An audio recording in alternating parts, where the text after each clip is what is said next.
Fala galera, tudo bem? Rui aqui. Vamos continuar então o nosso estudo de lógica. Como a gente viu no último vídeo, a lógica ela é dividida em três partes, né, de acordo com os três processos da mente, né, do raciocínio, né? E o primeiro processo era a simples apreensão, né, em que a gente capta um objeto, né? A mente apreende um objeto e antes da gente fazer os juízos, né, que é quando a gente começa a dizer coisas a respeito do objeto e aí a gente pode estar certo ou errado. Então esse primeiro processo, né, então é o processo que a gente apreende conceitos e expressa eles em termos com nomes e termos, né.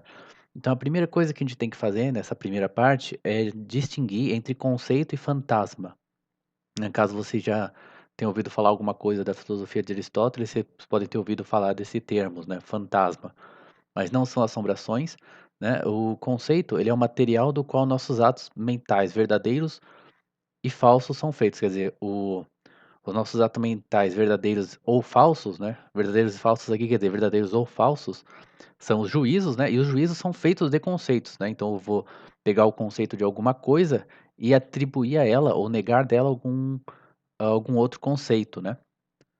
Então enquanto o conceito ele é uma ideia intelectual, o fantasma é uma imagem mental.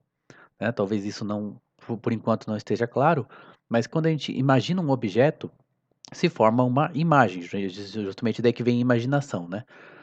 Podemos, porém, formar várias outras imagens, né, de objetos desse tipo, né, por exemplo, homem. Você pode imaginar vários homens diferentes e você sabe que todos eles são homens, né.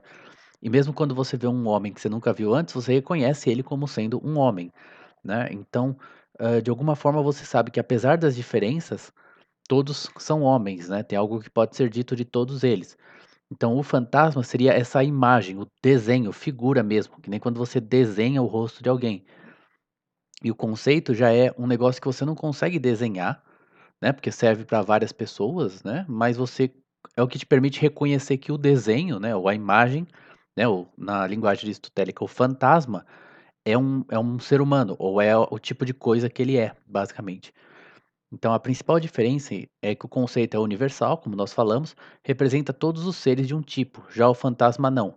Então, eu coloquei aqui em letra pequena. Portanto, não existe conceito de Tomás de Aquino ou de Agostinho, né? Existe o conceito de homem e existem os indivíduos, né?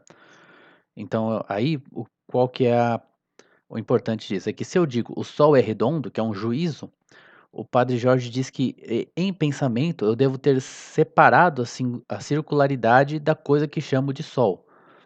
É estranho, né, porque você fala: "Bom, como assim? O sol vai deixar de ser quadrado? Vai deixar de ser redondo para ser quadrado?", né. Aí você fala: "Não, não é que ele separa, não é que ele de algum jeito você olhou para o negócio sol e falou: 'Isso aqui também é um negócio redondo'", né, tipo, separar no sentido de que você vai lá e você vê que, tipo, tem alguma coisa, isso aqui também é redondo, né, porque se você for parar, pensar pelo princípio da identidade, o sol é redondo? Bom, pelo princípio da identidade, o sol é o sol. Mas você também pode dizer: "O sol é redondo". Então você meio que separou do sol, na verdade você ressaltou uma coisa que ele tem, que é ser redondo, né. E isso, não dá para fazer na imagem, mas dá para você fazer no conceito. Então isso quando você chega no conceito que você consegue, separar os atributos, né, e ir fazendo juízos. Então quem conhece aí o Aristóteles falava isso, né, que você tem primeiro a percepção sensível, forma um fantasma, né, e esse fantasma é abstraído para você gerar os conceitos, mais ou menos isso. Então essa separação não é feita pela imaginação, que é gerar imagens, né, que é quem gera os fantasmas, né. Não sei se ficou claro, fantasmas são essas imagens. Então não é feita pela imaginação, mas pelo intelecto. Mais especificamente, essa capacidade é chamada de abstração. Abstração, então, é quando você, consegue universalizar do fantasma para o conceito, que é universal. Então, todos os objetos são formados por uma série de conceitos universais que se juntam para formar um conceito composto. O exemplo que o padre Jorge dá é algo duro, quebradiço e preto, por exemplo, são conceitos que a gente abstrai do carvão. Poderíamos dizer também inflamável, né? Mas ele não diz isso. Então, a primeira coisa que a gente percebe é a existência de ter conceitos repugnantes. Conceitos são ditos repugnantes quando não podem ser unidos em um único conceito composto, que nem a gente tinha feito, né, unindo eu falei que a gente, no caso do carvão, a gente abstrai eles do carvão, mas a gente também une esses conceitos para formar o conceito de carvão, embora esse conceito, a gente vai ver, esse ainda não está muito claro, né. Então não, a gente não consegue conceitos repugnantes, a gente não consegue uni-los em um único conceito composto. E essa é a importância deles. Seria uma contradição, basicamente, né. Embora, o Padre Jorge distingue o inconcebível do inimaginável. Então ele diz, por exemplo, uma pedra falante, a pedra e falante são conceitos repugnantes. Não dá para a gente conceber uma pedra falando, né, a gente sabe que isso não existe, mas a gente consegue imaginar uma pedra falando, tipo numa história, coisa de fantasia, né, a gente consegue imaginar. Não é o caso, por exemplo, até de um quadrado de 3 lados, essas coisas. Mas apesar de a gente conseguir imaginar, não é concebível, né, então tem essa distinção, né, porque você consegue imaginar, assim, uma pedra e tem um sonzinho saindo da pedra, né, que fala alguma coisa, né, então, isso não faz com que os conceitos não sejam repugnantes. Então aí a gente tem a distinção entre conceitos adequados, claros e obscuros. Os conceitos adequados são aqueles que possuem todas as notas, como ele chama, né, as características que compõem um objeto, né. Então, quando a gente falou anteriormente de duro, quebradiço e preto para o carvão, é quase, como bom, eu falei que tinha também inflamável, né, então faltou uma coisa que caracteriza o carvão. Então não é um conceito adequado. E o Padre Jorge diz que nós não temos conceitos adequados na ciência nas ciências da natureza, só na matemática. Na matemática a gente consegue ter todas as características que formam um certo ente, né, então a gente tem, conceitos adequados. Então se um conceito não é adequado, ele é o quê? Ele pode ser claro, se a gente tiver notas o suficientes para distingui-lo dos outros conceitos.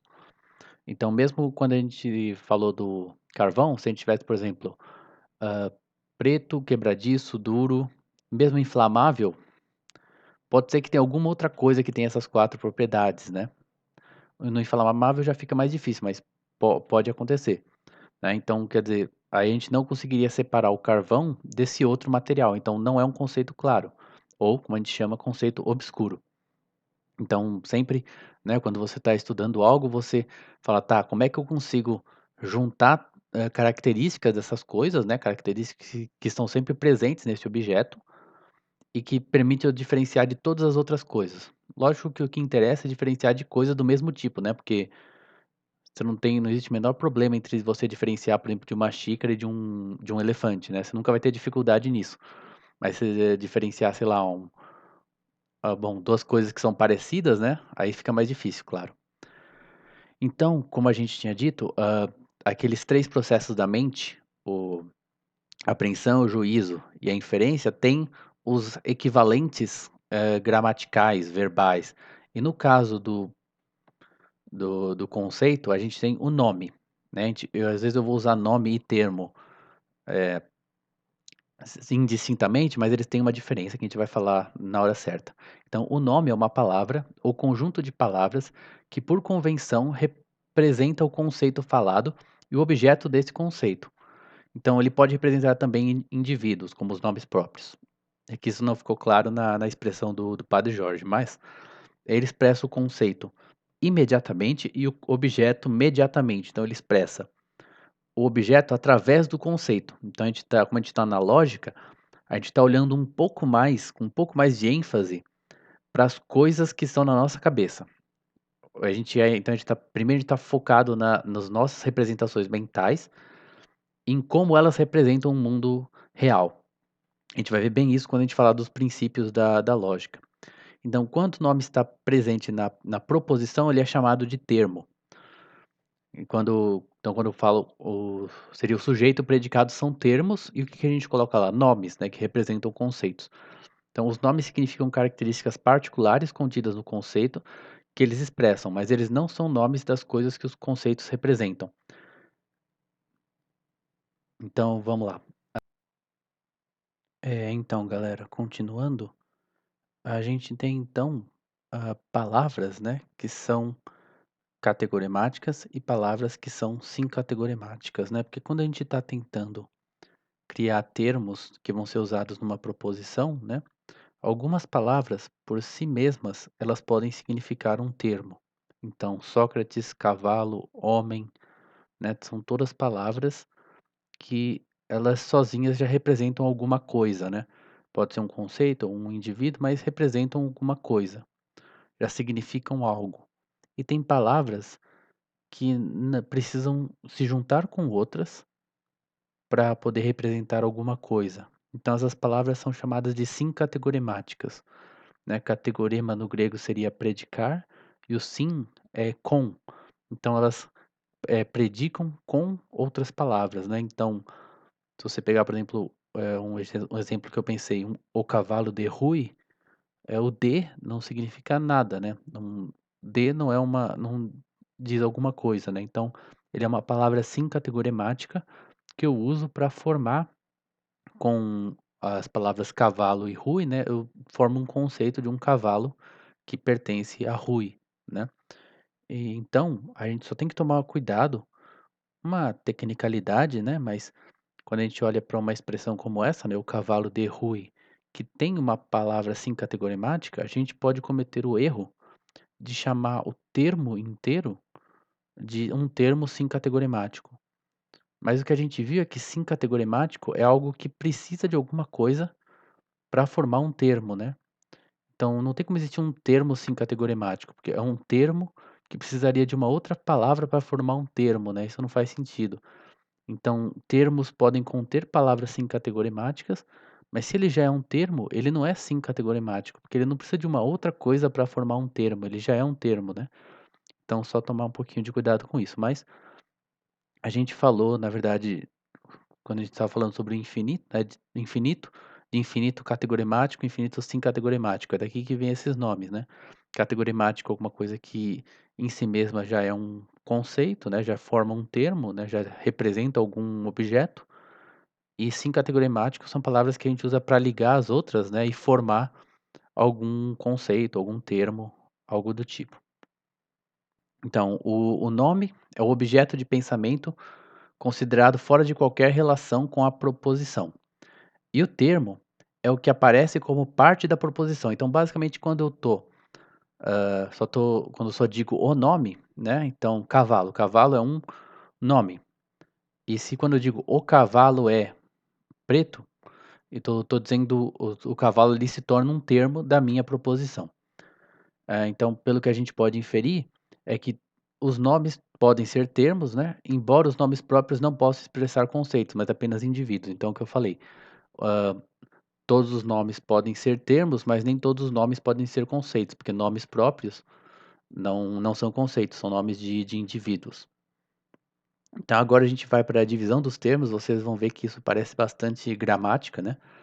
Essa é uma parte ali da lógica que se encaixa com a gramática basicamente, né.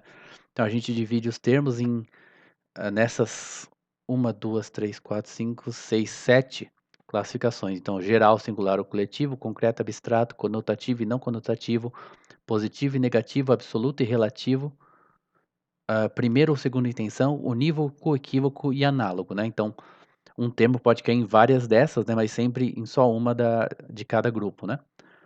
Então, singular, geral ou coletivo. O termo é singular, é aquele que só pode ser usado no mesmo sentido para uma só pessoa, para só um só indivíduo.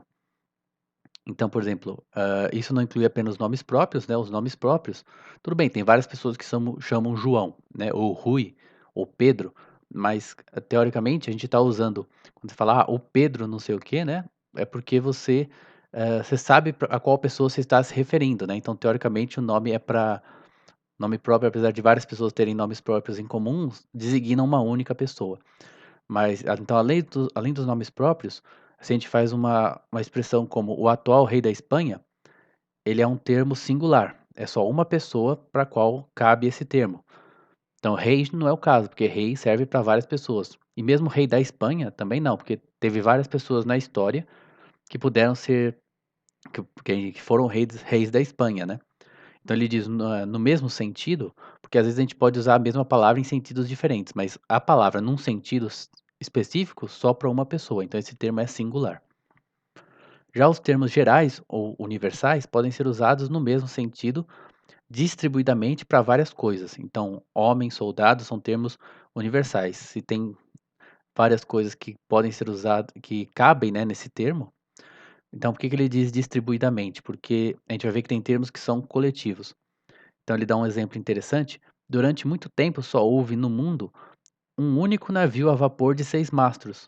Ele dá o nome do navio, eu já esqueci qual que era, mas porém a natureza do termo era geral, né. Então, se você pensar o atual rei da Espanha, só pode ter um, né, seria muito só se tivesse, sei lá, 2 caras, disputando pelo trono, né, tivesse 2 pessoas se dizendo rei da Espanha, né, mas teoricamente, assim, para simplificar, rei da Espanha é só um.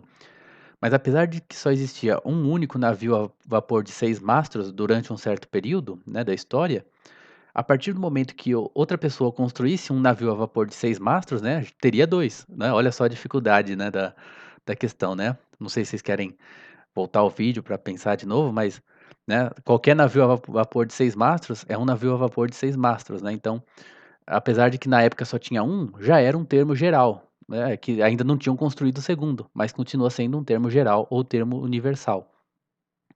Então eu coloquei aqui, comparar o atual rei da Espanha, né, tinha que ter aspas aqui, né, não a pessoa dele, mas o termo, o atual rei da Espanha, com a expressão o termo, o rei de Esparta em 500 antes de Cristo, caso você não saiba, Esparta tinha 2 reis, né, então em 500 antes de Cristo tinha o rei Cleomenes e o rei Demerato, né, então caso você não sabia disso, tem um canal chamado Tradicional Futurismo, que tem uma ótima série de história antiga em que você pode aprender mais sobre Esparta e sobre a história grega em geral, beleza? Então, como nós formamos os termos universais? Eles são formados quando nós focamos em apenas um aspecto do objeto. Então, o Padre Jorge dá o exemplo da tinta que estava ali na mesa dele, conforme ele estava escrevendo, né? Então, a tinta é preta. Então, você abstrai um dos aspectos da tinta, que é a cor dela. E claro que bom, seria muito estranho se esse aspecto que você abstrai servisse só para aquele objeto, né? Em geral, quando você vai abstraindo, você vai pegando termos, né, conceitos que servem para várias coisas, né. Então, como lá o carvão preto, o carvão se abstrai preto, mas preto também serve para tinta, também serve para várias coisas, né. Então ele é válido de vários objetos. Então você vai de um objeto, você vai abstraindo, né, separando, digamos assim, as características, e você vai formando conceitos universais que servem para várias outras coisas. Então nos conceitos universais, essa é uma definição importante. Aquilo que é dito a gente chama de intenção.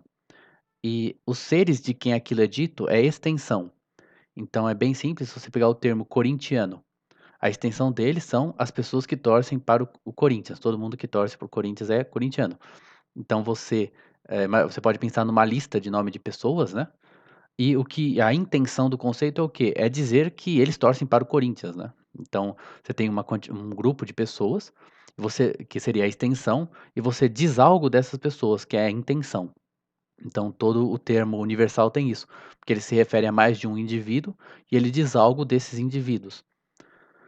Então é costume dizer que extensão e intenção diminuem conforme a outra aumenta, né, então isso é bem comum de ouvir.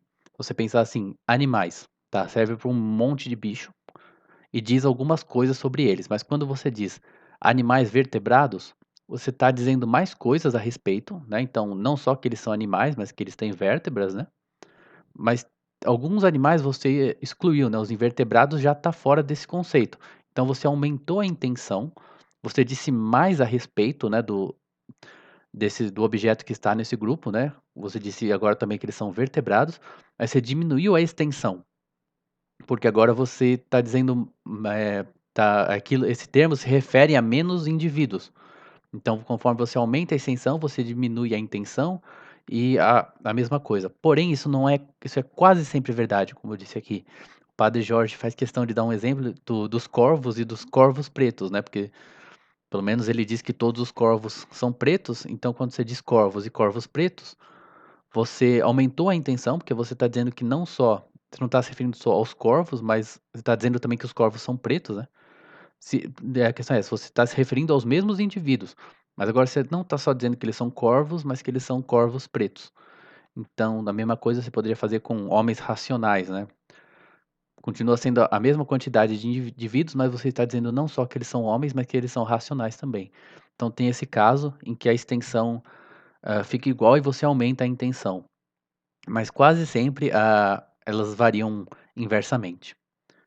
Então vamos para os termos coletivos, né. Eu falei que os termos universais são aqueles que podem ser ditos de mais de um indivíduo, mas distribuidamente, porque a gente também pode dizer algo de vários indivíduos, mas coletivamente. Então os termos coletivos são os que se aplicam a um conjunto de objetos, mas não a cada um deles em separado. Então, por exemplo, exército. Você não pode chegar lá para ver um cara de farda e falar: "Ah, você é exército". Você pode falar: "Você é soldado", mas o exército é o conjunto deles, né, dos soldados. Então outro termo, Biblioteca Nacional do Brasil, por exemplo, né, é um conjunto de livros. Às vezes a gente pensa no prédio, né, mas Biblioteca Nacional propriamente dita é o conjunto dos livros. E os Alpes, que é um conjunto de montanhas, né, uma cordilheira de montanhas. Então o Padre Jorge dá esses 3 exemplos. Ele usou a Biblioteca Nacional, a Galeria Nacional da Inglaterra, eu acho, foi eu que troquei por Brasil, né. Mas ele fala assim: "O primeiro é um termo geral, exército", porque então, eles são coletivos todos, mas exército é um termo geral também, porque serve para o exército do Brasil, dos Estados Unidos, de Israel, de todos os lugares do mundo. Então é um termo geral, né, porque serve para vários exércitos, mas um termo coletivo, porque não é dito de nenhum dos indivíduos individualmente. O segundo é um termo singular, porque só tem uma Biblioteca Nacional do Brasil. Tem bibliotecas nacionais de outros países, tem outras bibliotecas, né, então esses conceitos são, também seriam gerais, mas a Biblioteca Nacional do Brasil é uma só. Eu pego um indivíduo e digo: "Você é a Biblioteca Nacional do Brasil". Então ele é singular e coletivo, porque também não dá para você aplicar ele para cada livro. E o último é o nome próprio, né, então você tem montanhas, né, você pode falar: "Isso aqui é uma montanha, isso aqui é uma montanha, isso aqui é uma montanha". Você pode olhar para as várias montanhas e dizer que elas são uma cordilheira, né, é o coletivo, mas você não pode dizer isso de cada montanha. E especificamente, tem esse conjunto de montanhas recebe um nome próprio, que é os Alpes, né, também tem os Andes, né, mas então, pra gente ver que um termo coletivo também pode ser um termo geral ou singular, né, ou um nome próprio, por aí vai. Então galera, o Padre Jorge fala pra gente que existem também termos substanciais, né, que como o nome deixa bem claro é para substâncias como água, ouro, né, materiais, né. E a questão é que se eu pegar toda a água do mundo, se eu designar toda a água do mundo, né, eu tenho um ser só, né. Esse nome só serve para uma coisa, que é toda a água no mundo, né. Então quando eu me refiro a toda a água do mundo, ela é singular, mas quando eu me refiro aos vários pedaços de água, né, quando água eu me refiro a um pedaço, né, esse termo também pode ser usado para vários outros. Então, tem que tomar cuidado aí com essas substâncias que a gente pode estar usando tanto como um termo singular, como quanto um termo geral, tá. Mas em geral eu ainda não, primeiro que eu não entendi direito, assim, não ficou claro para mim quando que seria um caso, quando seria outro, né. Isso até hoje não apareceu em alguma situação real, né, mas de qualquer forma é bom saber, né, já que está no livro.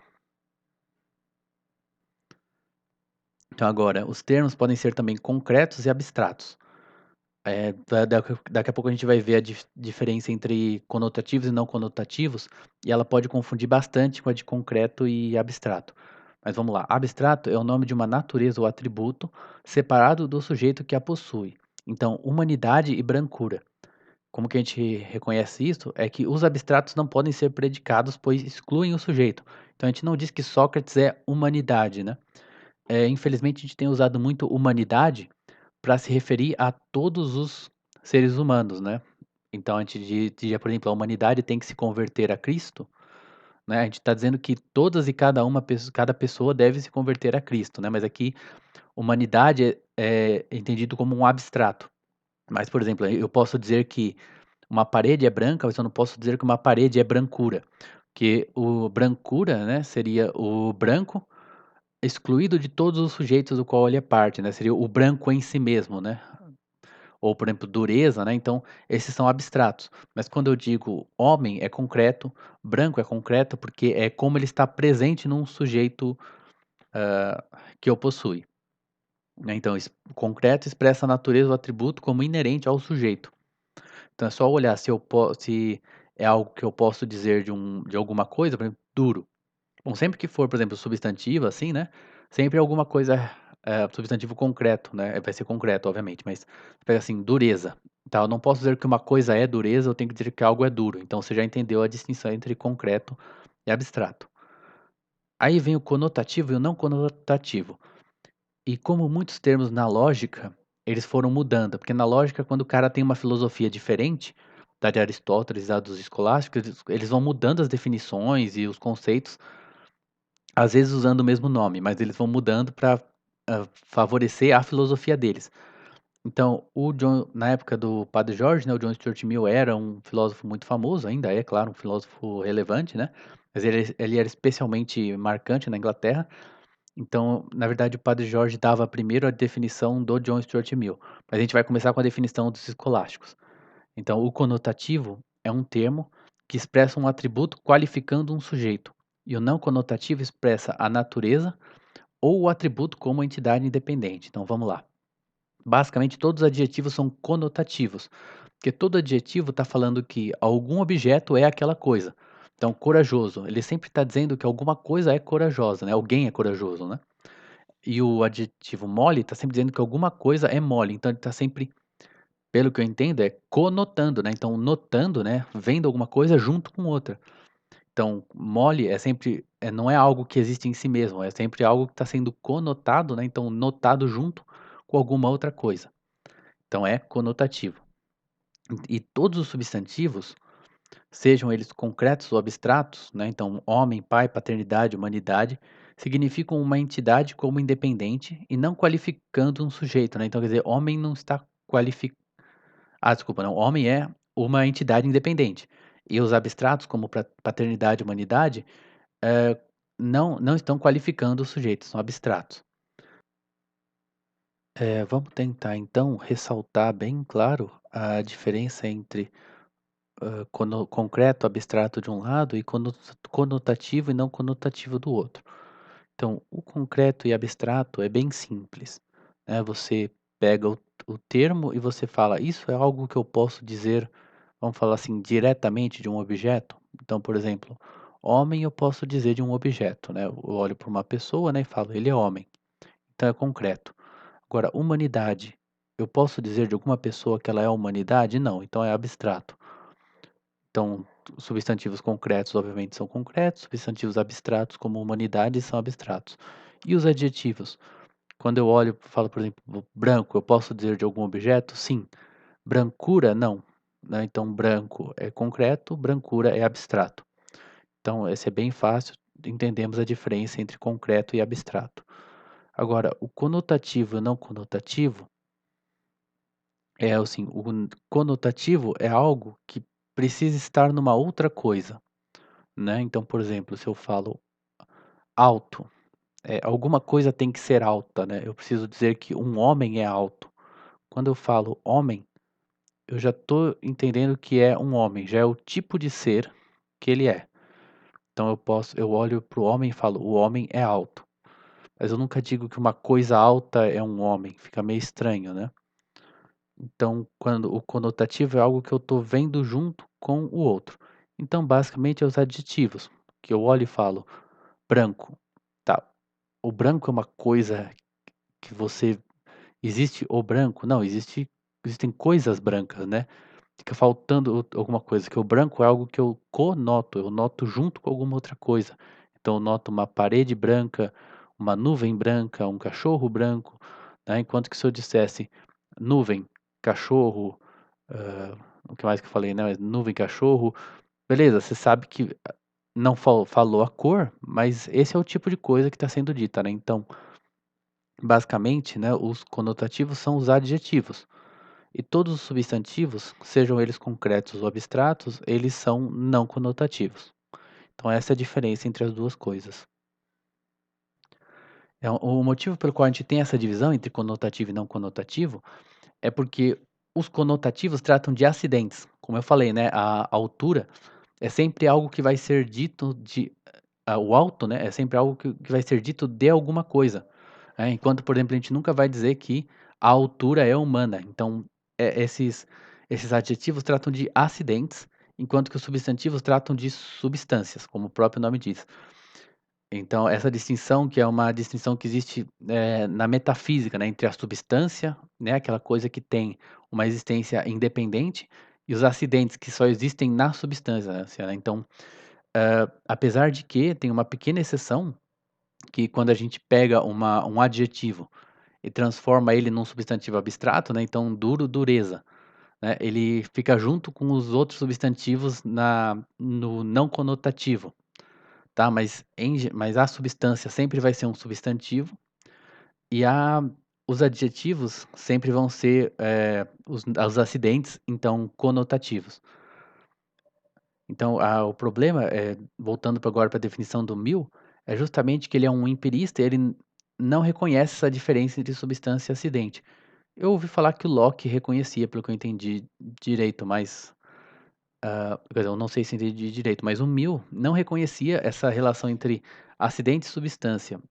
Eu acho que o Hume que começou com esse negócio, porque ele falava que quando você vai analisando de pouquinho as transformações, você vê que, a gente inventa esse negócio de que tem uma substância que é permanente, mas que na verdade, tá tudo mudando, né, então não existiria essa que a substância ficaria constante, o que vai mudando são acidentes, mas o Hume diz que não. E como o Mill também não aceita essa divisão, ele não pode aceitar essa diferença de conotativo e não conotativo para significar basicamente substância e acidente, porque, né, ele filosoficamente ele não aceita essa divisão, então ele tenta reformular os termos conotativo e não conotativo para significar uma outra coisa.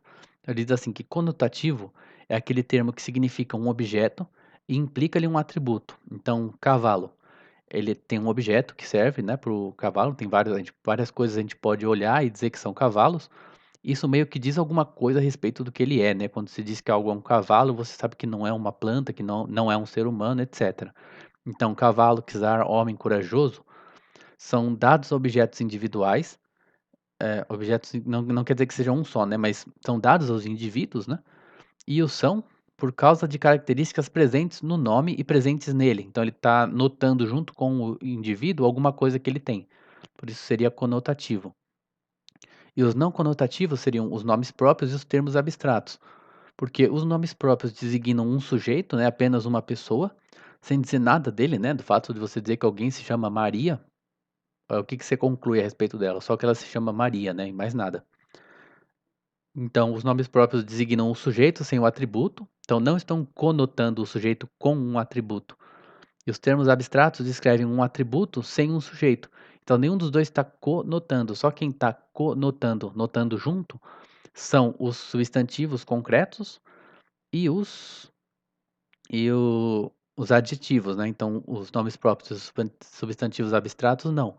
Então, você vê que é uma outra definição, né? Que o padre Jorge, critica, né, e ele diz que ela não possui valor filosófico.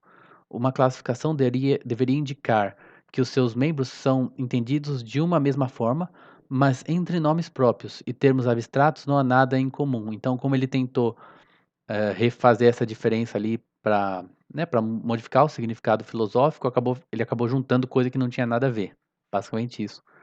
E a gente também pode dizer dos termos que eles são positivos ou negativos.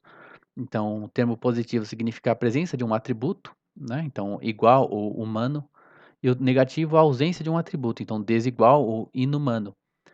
Então, entre os negativos, a gente tem os que são privativos, que expressam a ausência de um atributo que era esperado. Então, cego, surdo, mudo, né? É diferente de eu dizer, por exemplo, que pensar alguma coisa que. Porque eu não tenho na cabeça um termo que seja, né? Eu posso dizer que não há uma uma característica, mas que ok, mas o privativo é uma característica que deveria estar lá, né, que se esperava estar lá. E muitos termos negativos expressam qualidades positivas contrárias à descrita pelo correspondente, então impaciente e descuidadoso, né, então eu tenho um positivo e um negativo que corresponde a ele, paciente, impaciente, etc. Outros, porém, possuem um caráter estritamente negativo, como não homem, não branco, né, que são chamados infinitos, né, infinito seria mesmo o sinônimo de indeterminado. Deixa eu ver se eu falo mais sobre eles. Aqui. Aristóteles deu-lhes esse nome porque eles não cumprem o propósito natural do nome, que é designar uma característica ou indivíduos determinados. Quando você fala assim, sei lá, que um ser é um não gato, né. Se eu dissesse que um ser é um gato, você pode dizer várias coisas a respeito dele, né, animal, que ele mia, né, mas se eu digo assim, um não gato é um animal? Porque tem um monte de animais que não são gatos e tem um monte de plantas que também não são gatos, né, todas elas inclusive, né, e tem pedra, todas as pedras não são gatos, né, os seres espirituais não são gatos, né, então, tipo, tem tanta coisa que é um não gato que eu não posso dizer nada a respeito desse conceito, né, então isso não é natural. O natural é pegar uma coisa, ver o tipo de coisa que ela é, ou ver quais atributos que ela tem, e e aí sair dizendo coisas a respeito dela, né. A gente vai ver que isso também aparece nas negativas, né, esse negócio de você nas proposições negativas. Esse negócio de você pegar um objeto e falar que ele não é um outro objeto é muito estranho, né. Apesar de que existem esses termos ali.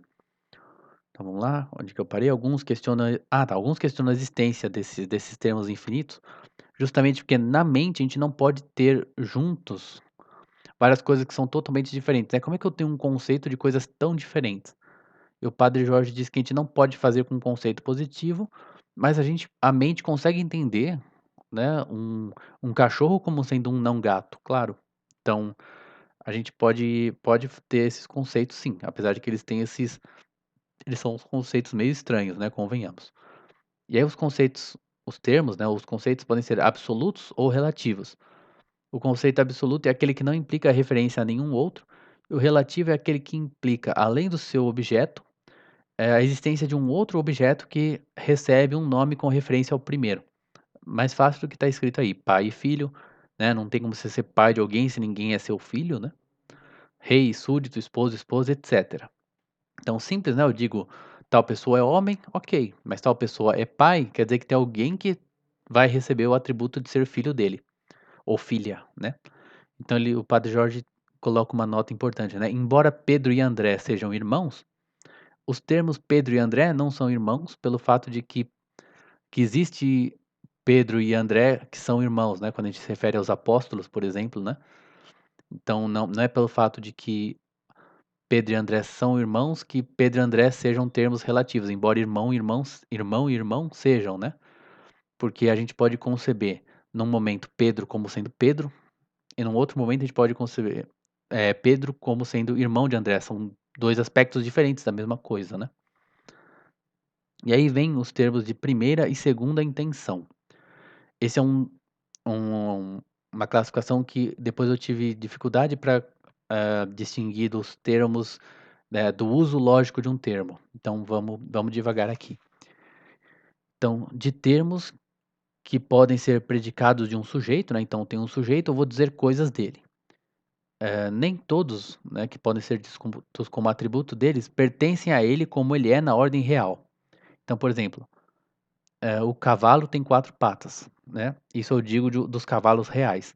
Mas se eu digo cavalo é um termo universal, não é o cavalo real que está ali andando no mundo real que é um termo universal. É cavalo como ele como conceito, né. Então justamente tem predicados como termo universal. Termo universal é dito de cavalo, mas ele não é dito, como o cavalo existe no mundo real, e sim no mundo conceitual. Então são 2 tipos de predicados diferentes. Então a essa classe correspondem, os conceitos como gênus, espécie, termo médio, são todos termos que são usados na lógica, né, que só pertence ao objeto como representado na ordem conceitual. Então só quando homem vira um conceito que eu digo homem é uma espécie, homem é um termo médio é um sujeito, é um predicado, né, assim por diante. E aí o padre Jorge diz que a lógica era definida como a ciência das segundas intenções, justamente porque ela estuda esses conceitos como gênus, espécie, termo menor, termo maior, etc. Então, pois ela não se preocupa com a ordem real enquanto tal, mas enquanto representada mentalmente. E a gente chega a termos unívocos, equívocos e análogos. Então, unívoco é usado sempre com o mesmo significado, quer dizer, um termo que eu tenho um significado único, né. Equívoco é aquele que possui significados diferentes, de onde porque equi é igual, né, e vocar é chamar, né, então é quando você chama coisas diferentes com o mesmo nome. Por isso que equívoco virou sinônimo de erro, mas deveria ser só um erro muito específico, em que você chama 2 coisas diferentes pelo mesmo nome, né, então você está equivocando as 2 coisas. E o análogo é o termo que tem significados parecidos, então não é igual, igual, mas parece. Deixa eu ver se eu coloquei exemplos. Tá, eu coloquei alguns exemplos de análogos.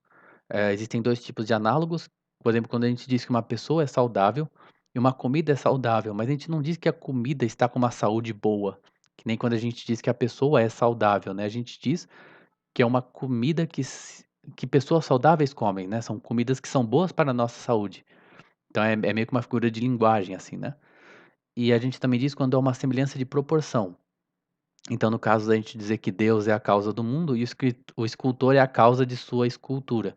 Então, claro que ele não é Deus criou as coisas do nada, né, e o escultor não criou a escultura dele do nada, né, ele já pegou um material que existe, mas ainda assim a gente diz que ele é a causa da escultura, então é uma analogia.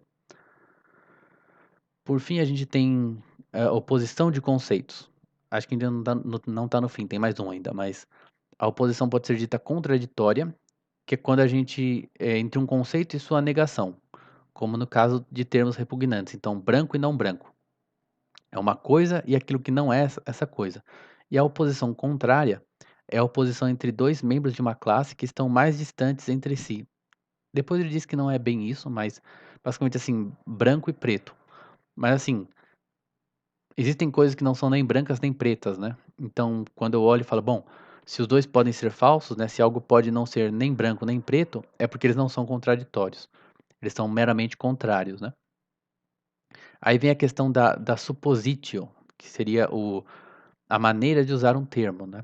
Então ele fala assim que mesmo um termo sendo unívoco, porque beleza, a gente entendeu que o termo unívoco ele é todo certinho, né, ele nem se confunde com outros, e nem é usado analogamente, né, então ele é tipo mais certinho, ele é único. Então, o uso dele pode ser coletivo ou distribuído, né. Então, os cidadãos votaram na eleição, supõe-se que cada cidadão foi lá e votou, né, e os cidadãos construíram uma estátua, seria assim, não foram eles todos que foram lá e ajudaram a construir, né, seria coletivamente, talvez a gente diz que o município decidiu, né, que ia construir, né, pagou alguém para construir, etcétera. Então o mesmo termo pode ser usado distribuidamente ou coletivamente, então seria uma supositio coletiva e uma supositio distribuída. E o uso também pode ser real, como o rei da Inglaterra está em Windsor, ou lógico, como o rei da Inglaterra é o sujeito da sentença. Então você vê que eu tinha confundido essa com o uso com os termos de segunda intenção. O segunda intenção são os predicados, né, tal coisa é uma espécie, é um gênus. Aqui é a expressão "o rei da Inglaterra" que está sendo usado em termo lógico, né, então é que os termos de segunda intenção só existem na cabeça mesmo. Nunca você vai ver um gênus na vida real. Você vai ver coisas, né, e o gênus você predica, você diz das coisas. Mas o rei da Inglaterra é algo que existe na vida real, e aí você usa a suppositio realis, né, suposição real, é que o nome não é suposição, né, mas, e a suppositio, lógica, que é quando você usa, por exemplo, o rei da Inglaterra é o sujeito da sentença. E tem também a suppositio materialis, que é quando uma palavra significa apenas o som ou os símbolos que a formam. Então, cavalo é paroxítona, né, não é o cavalo que é a paroxítona, né, o animal não é. É a palavra cavalo, ou a palavra cavalo contém 6 letras também, é o grafema, acho que fala da palavra cavalo, né. Então agora a gente vai para os exercícios, acabamos o capítulo.